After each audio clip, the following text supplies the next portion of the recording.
brought to you by Physics Wala.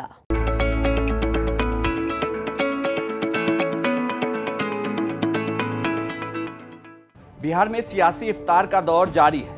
RJD ने जो इस इफ्तार पार्टी की शुरुआत की थी, उसके बाद जेडीयू और अब हमने भी इफ्तार पार्टी दी है। लेकिन हम की इफ्तार पार्टी की कई तस्वीरें चौंकाने वाली थी। नमस्कार, मैं हूं इंद्र मोहन, आप देख रहे हैं बिहार तक। आरजेडी ने जब इफ्तार पार्टी दी तो उस इफ्तार पार्टी में नीतीश कुमार पैदल चलकर गए थे राबड़ी आवास पर। उसके बाद जब जेडीयू ने इफ्तार पार्टी दी, यानी कि जब नीतीश कुमार की इफ्तार पार्टी हुई हज हाउस में, तो उसमें तेजस्वी यादव और तेज प्रताप भी पहुंचे। उस दौरान तेजस्वी यादव और तेज प्रताप को छोड़ने के लिए खुद नीतीश कुमार बाहर तक पहुंचे थे। यह तो इन दो इफ्तार पार्टी की तस्वीरें थी। लेकिन आज जब हम पार्टी की तरफ से इफ्तार पार्टी दी गई, यानी कि जीतन राम मांझी ने जो जिस इफ्तार पार्टी का आयोजन किया था, उसमें मुकेश सहनी भी आए थे। एनडीए से अलग होने के बाद ये पहला मौका था जब मुकेश सहनी सामूहिक तौर पर किसी इफ्तार पार्टी में शरीक हो रहे थे। और मुकेश सहनी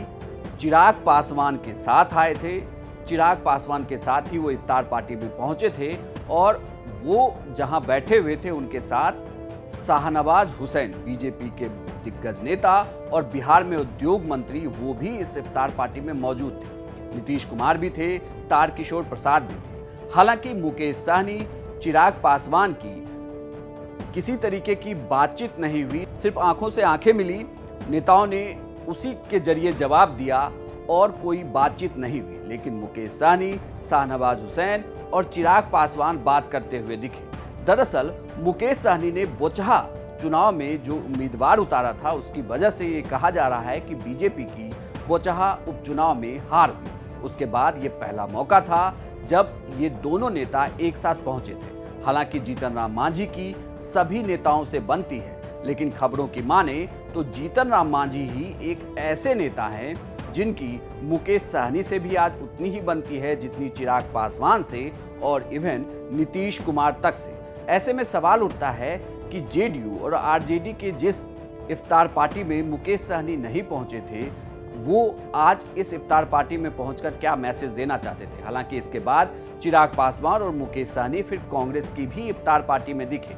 इस इफ्तार पार्टी में जब नीतीश कुमार और तमाम नेता मौजूद थे, उस वक्त तेजस्वी और तेज प्रताप नहीं पहुंचे थे इफ्तार पार्टी में। उसके बाद जब तमाम नेता वहां से निकल गए, फिर तेजस्वी और तेज प्रताप भी आए इस इफ्तार पार्टी में। उन्होंने भी इस इफ्तार पार्टी में शिरकत की, जबकि तेज प्रताप यादव ने कुछ दिन पहले ही जीतन राम मांझी पर साजिश रचने का आरोप लगाया था। हालांकि इस इफ्तार पार्टी में पहुंचने के बाद तेजस्वी यादव ने कहा कि हम तमाम नेता एक दूसरे की इफ्तार पार्टी में जाते हैं, इसलिए इसका किसी भी तरीके का सियासी मायने नहीं निकालना चाहिए। मांझी जी मोबाइल कौन है, मोबाइल न्योता कीजिए। दिए थे, हम लोग आए और ये तो अरे माइक हटाइए ना, डिस्प्ले नजर नहीं आ रहा है। सब लोगों को सम्मान, इज्जत, ये परंपरा तो लगातार शुरू से चलती रही है। पहले तो 2 साल कोरोना की वजह से कहीं इसका आयोजन नहीं हुआ।